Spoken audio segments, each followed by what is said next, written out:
With the start of a new year comes new challenges.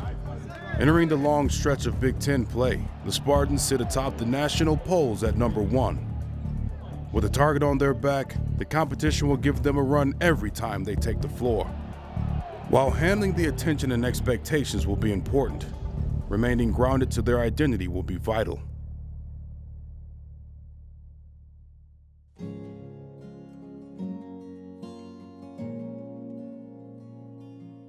I want to thank God for this opportunity I got to either reach my dreams in the NBA or stay here with my teammates.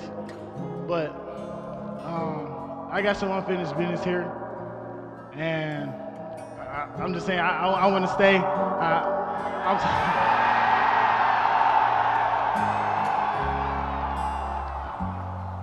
Basically, when all the injuries and weird stuff started happening, we didn't end up playing to our potential. So I figured I don't want to leave college empty-handed. I thought everything was gonna go smooth, but every great story comes with adversity. So I'm kind of happy that we went through that because it made us a better team this year.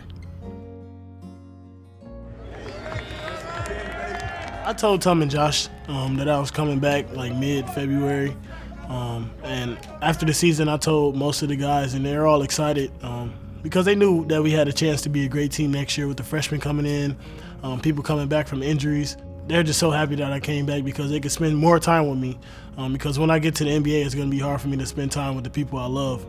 So, I mean, if I didn't like the guys that I played with, then I probably wouldn't want to come back. But those guys, they're like my brothers, and I love all of them. So that made a big impact in me coming back. Damn, where you going? Jail. Some shit. I just had to adapt to college. I felt like I was playing hard, but when I watched film, I could see I was going really slow, going through the motions, and Coach had to show me that. So I'm just happy that I was able to see that last year, so it won't affect me this year. Okay, that's when we get backdoored. Feet in line of the ball, and I want our heads working like this. So it's going to be a neck. Well, that is an area he's really learned this year. He was not a very good film watcher last year, to be honest with you. And because it's just new territory. It's something that he's never done before. He's learning how to do those things. And those are going to make him an even better player because he'll see his mistakes. He'll accept that he made a mistake, and he'll try to correct the mistake. And that's what the great ones do, I think back on some of my all-time film watchers, and it was a Travis Walton who got better and better and better. It was a Draymond Green who got better and better and better. If this guy with his talent coming in gets better and better and better, we're gonna have a special person.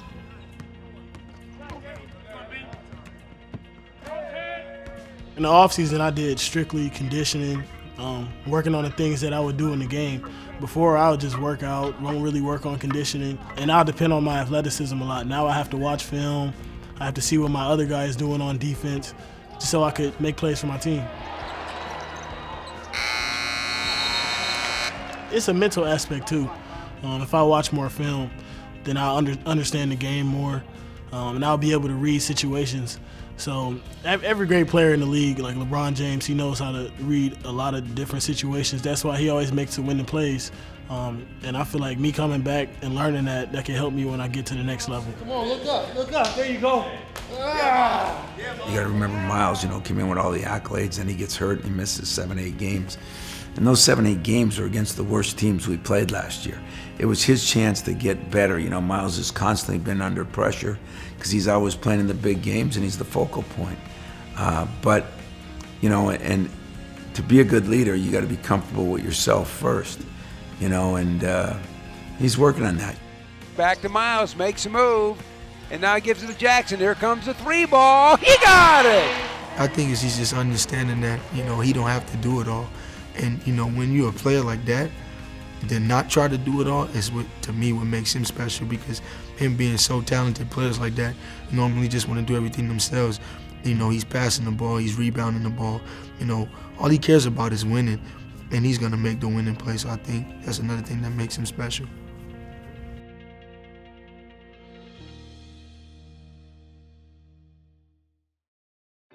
At 19 years old, Miles Bridges has had to make numerous mature decisions. While he knew he had more to gain from MSU, he also has a lot to give. He works extremely hard. I'm coming in with him every day in the summer, man. You didn't think he can get much better, but then he got better. Shooting it better, taking it to the ball better, handling the ball better, making better decisions. But the biggest improvement to me and Miles is his spiritual life, man. You know, the decision to come back to college, a lot of kids this age wouldn't know how to handle that. But I think it's because of his relationship with God and, you know, how he's growing in that area. The way he handles, I've never seen him turn down a picture. I've never seen him turn down an autograph. There you go. I want kids to know that they could just be them. If I didn't sign his autograph, he probably would have remembered that for the rest of his life. People will never forget how you make them feel. So I always try to make people feel like they're cared and they're loved by everybody.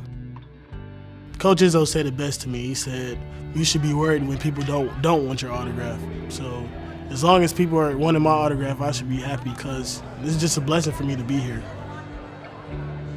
For him to be the face of our team and for him to acknowledge people the way he do, it helps everybody to want to do the same thing. Because a lot of times people have this, you know, stereotype about superstars where, you know, they don't like taking the pictures, they don't like signing the autographs, but, you know, he's always doing it with a smile on his face. He loves doing it, he cares about people.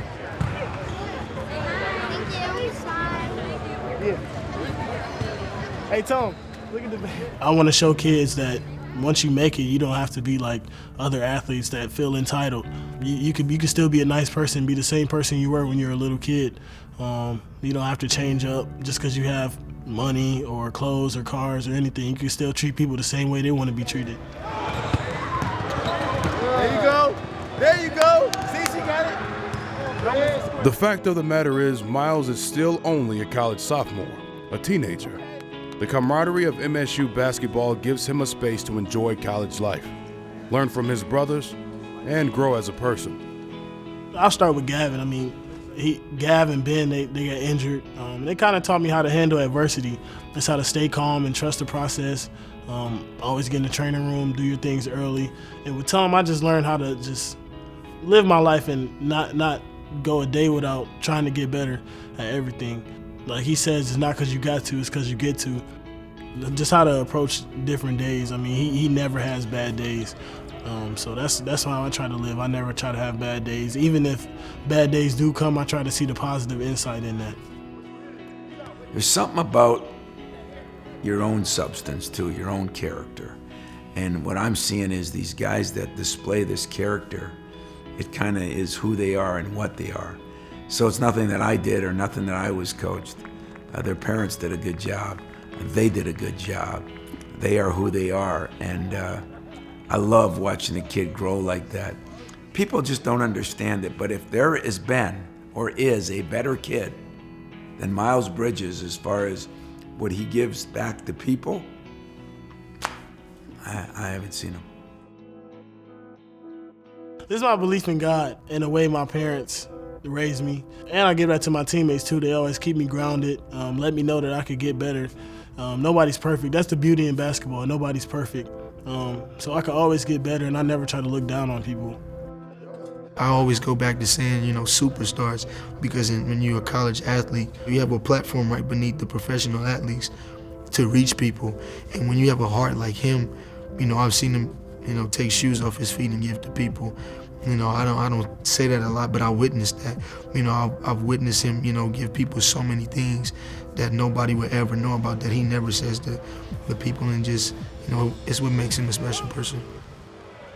I wouldn't know what I'd be doing right now if I didn't have basketball. It really saved my life. It took me to places that I wouldn't dream of going, like the Bahamas, Hawaii, and I feel like I'm just gonna use that as a platform to help people. I mean, basketball, it can help a lot of people. And people, they don't really see that. They just see the sport. They don't see the platform you could have and that you could use basketball for to help people. We've given Miles the platform and with the games we've played. But make no mistake about it, Miles has given us even more than we give him. He's appreciative of where he lives and the facility he gets to work out and his teammates, his coaches. But we're all appreciative of his humbleness and his lack of arrogance and his non-entitlement theory that 90% of the stars have. So I'd like to say, you know, we've given him a lot, because I think we have, but not as much as he's given us. League play is different. They're going to know what you run. They're going to know what you do a little bit better. So the execution becomes more important. And if it's coming and it's executed right, they ain't stopping it. And that's the way we got to look at it. We've been waiting a while, and finally we are back to Big Ten play. Michigan State comes in ranked #1 in the land, but most important now is trying to maintain a position as #1 in the Big Ten. No doubt about it. The real season starts right now up until March. It's Big Ten time. I can't wait.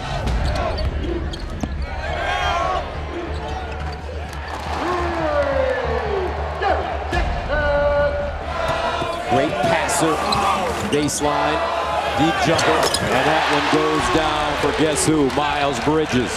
Fernando Herter, deep jumper for Herter, and it's good. 13-12 Maryland. Nice back cut. Tum. And a no-no on the D as well. Looking for some space. Maryland not giving it to him. Baseline, Goins. I'll tell you, practice, boy. Starting to get warm here. Fernando swings it. A little bit of an America's play here, screen to screener. Herter. And you don't get out on him. You pay the price. 27-26 Terps. #1 being tested here. Bridges with the push. McQuaid again. Duncanville, Texas, delivered big time. Bridges. Ball reversal, Tum 3. Running the Terps out of the gym now. 15-0 run. Ward takes a peek at the clock. Baseline turnaround. Other side. Big fella. Jackson. Another jumper. Goes down. Tum. Extra pass. Gavin Schilling with the flush. And the Michigan State Spartans, the #1 team in the nation, they are putting on a clinic. Inside. Oh, what a pass. What a pass by Bridges. Unbelievable feel. That's that unselfish blood that's streaming through that big body. Batted out, Goins, Winston for 3. And it's what a play by Kenny, huh? Jackson a 3. Pure. So the final score from the Breslin Center, 91-61. MSU dominating. Pretty impressive. They shoot 57%. They were 16 of 28 from the three-point line. Spartans looking good.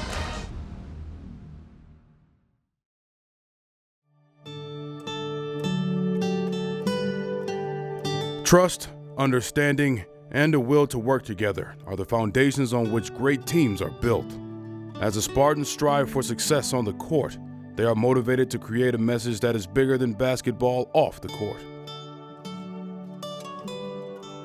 Well, we spend so much time together, you know, like 2 times a week we play Monopoly together, just, bonding time, learning about each other's family.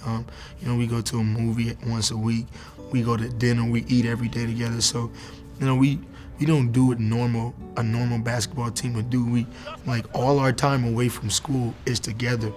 And that time is bonding, that's spending time with each other. It's a family environment. That's one of the main reasons why I committed here. We do everything together, and I think that translates over to basketball.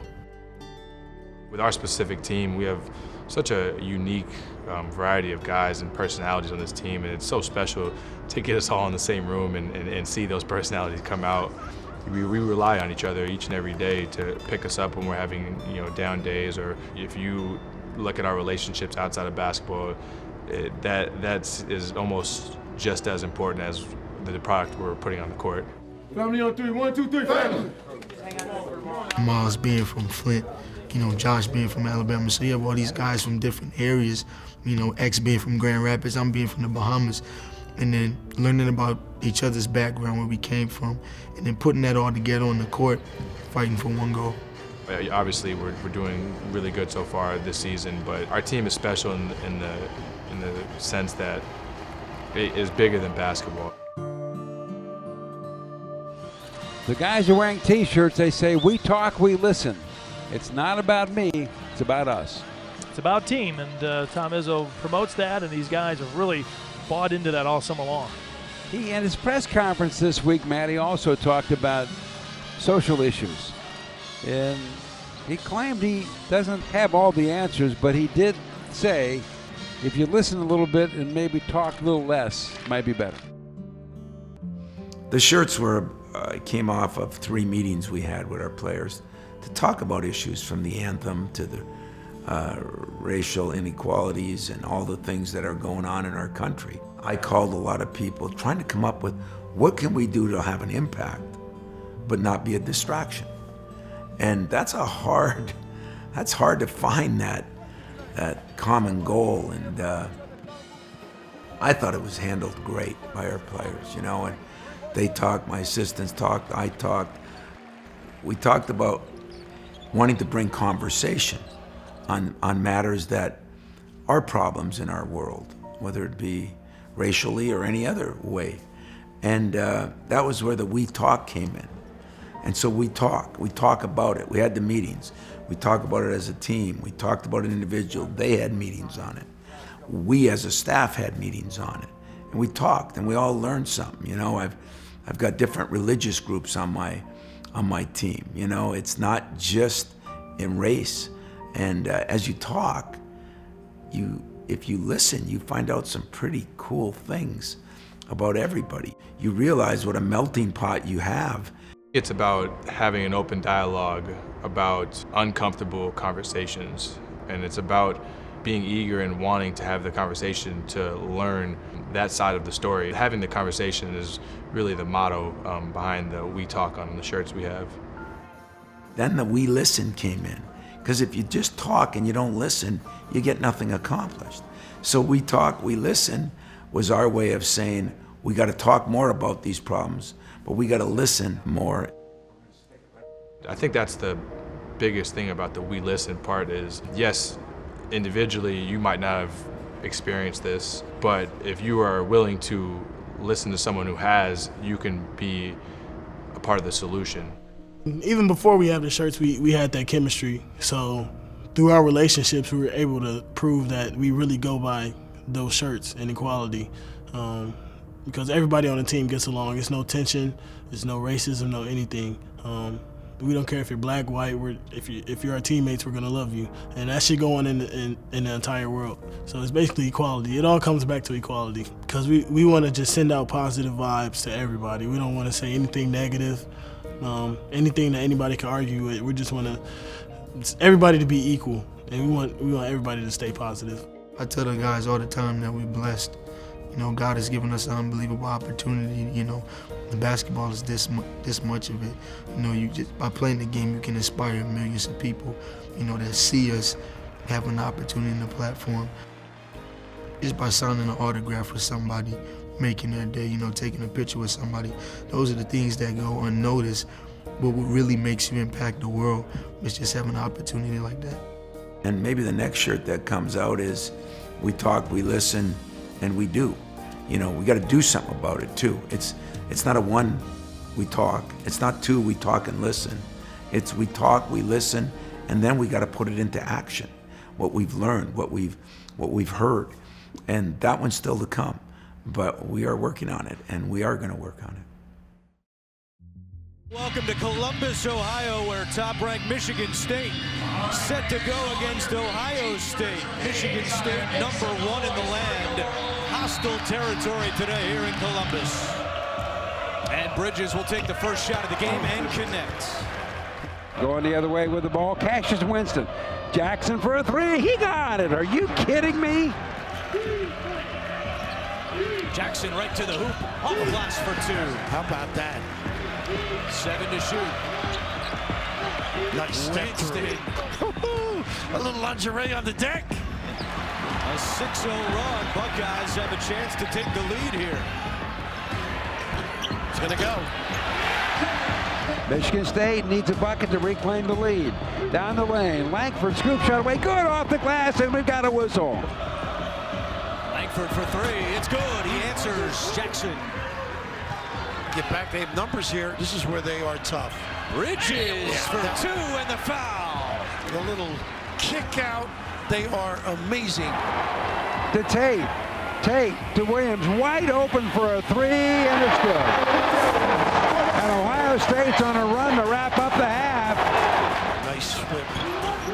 And a turnover. Here comes Winston. Williams trying to get back. Winston scoops it in. A 20-point lead for Ohio State. Langford cuts it down to 18. Nairn, oh, what a move. Tum Nairn for two. Goes back over to Langford for three, and he drains it. And the volleyball toss is caught by Miles Bridges.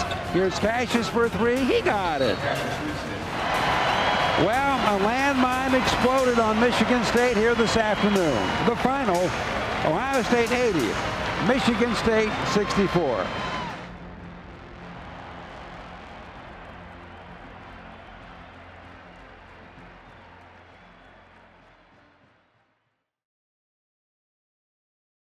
Thank you.